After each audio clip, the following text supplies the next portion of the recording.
দেখুন কোথাও সেতু ভেঙে গেছে, কোথাও নদীর জলস্তর বাড়তে শুরু করেছে।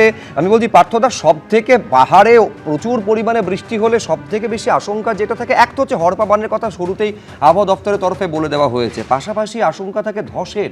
আপনারা বারে বারে বলে থাকেন তার একটা বড় কারণ হচ্ছে যেভাবে ইললিগাল এবং আনপ্ল্যান কনস্ট্রাকশন পরপর হয়ে চলেছে। আমি বলছি এই অবস্থায় ঠিক কতটা আশঙ্কার জায়গায় ধরুন আগামী কয়েকটা দিন পাহাড়বাসীরা রয়েছেন বলে আপনার মনে হচ্ছে?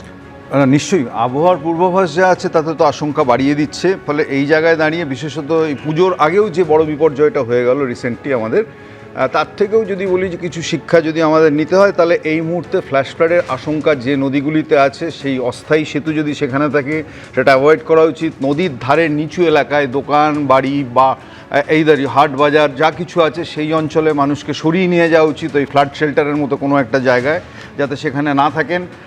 এবং আমি বলতে পারি যে পাহাড়ের বিপজ্জনক ঢাল বলে যেগুলো চিহ্নিত, সেই ঢালেও যদি কোথাও বাড়ি থাকে, বসতি থাকে, তাহলে তাদেরকেও ফর দ্য টাইম বিং, অর্থাৎ এই হাই রেইনফল ফোরকাস্টিং যে সময় জুড়ে আছে তাদেরকে সরিয়ে নেওয়া উচিত।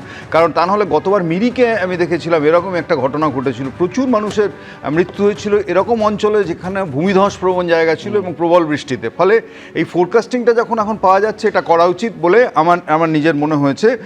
ফলে আপনি যদি বলেন পাহাড়ের বিপদটা একরকম, যেরকম আপনি যদি সমতলেও যদি দেখেন আমাদের ক্ষেত্রে এই শহরে, সেখানে জল জমার বিপদ। আপনি একটু আগেই যে ছবি দেখাচ্ছিলেন সহকর্মী, ভিআইপি রোড, এবং এটা ক্লাসিক একটা এরিয়া। আমি বলতে পারি যে এই যা রাস্তাগুলো সরকারের অনেক বেশি নজর দিতে হবে, বিশেষত আরবান ডেভেলপমেন্ট দপ্তরকে। এখন তারাই এটা দেখছেন, কারণ এয়ারপোর্টগামী রাস্তা, রেল স্টেশনগামী রাস্তা, এই রাস্তাগুলো যদি জলে অবরুদ্ধ হয়ে যায় তাহলে ভোগান্তি মানুষের আরও বাড়ে। এবং ভিআইপি রোড যেভাবে অবরুদ্ধ হয়ে আছে এটা একটা ক্রনিক সমস্যা, কারণ ওর পাশে যে ছিল খাল ছিল সেটা বোঝানো হয়েছে, ওখানে জলাজমি বহুত বুঝে গেছে। ফলে ভিআইপি রোডের এই ওয়াটার লগিং প্রবলেম, এটা সলভ করতে সরকারের নিশ্চয়ই সময় লাগবে, কিন্তু আমি আশা করব যে অ্যাডিকুয়েট পাম্পিং সিস্টেম মজুত রাখা, অর্থাৎ এই বন্দরগামী, বিমানবন্দরগামী হোক বা রেল স্টেশন হাওড়া শিয়ালদাগামী হোক বা হাসপাতালগামী জায়গা, যেখানে যেখানে আপৎকালীন ভিত্তিতে মানুষকে দৌড়াতে হয়, সেই জায়গাগুলোতে যাতে জল কম জমে এবং জল কত দ্রুত সেখান থেকে নামিয়ে দিয়ে স্বাভাবিক জনজীবনে ফেরা যায়, সেই প্রচেষ্টা প্রকল্প থাকবে। এবং এটা কিন্তু খুব রকেট সায়েন্সের দরকার নেই।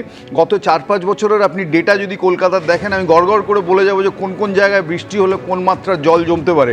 সে বেহালা থেকে শুরু করে ঠনঠনিয়া কালীবাড়ি, বা আপনি নিউ টাউন থেকে শুরু করে আপনি টালিগঞ্জের কোন কোন জায়গা। ফলে দিস ইজ কোয়াইট অবভিয়াস, এবং এই ডেটা আমাদের মিউনিসিপ্যাল দপ্তরগুলোতে থাকে। ফলে সেই জায়গাগুলোতে বাড়তি ম্যান পাওয়ার নিয়োগ করা, এবং আপনি গাছ পড়ে যাওয়ার যে বিপদ আপনি শহরেও দেখছিলেন, সেটাও আর একটা সমস্যা। এবং এক্ষেত্রে দাঁড়িয়ে যে দুর্বল এবং পুরনো গাছ যেটা শহর জুড়ে আছে, তার ম্যাপিংও একটা করা দরকার, এবং সেটাও যে খুব বিরাট বড় হারকিউলিয়ান টাস্ক এরকম নয়।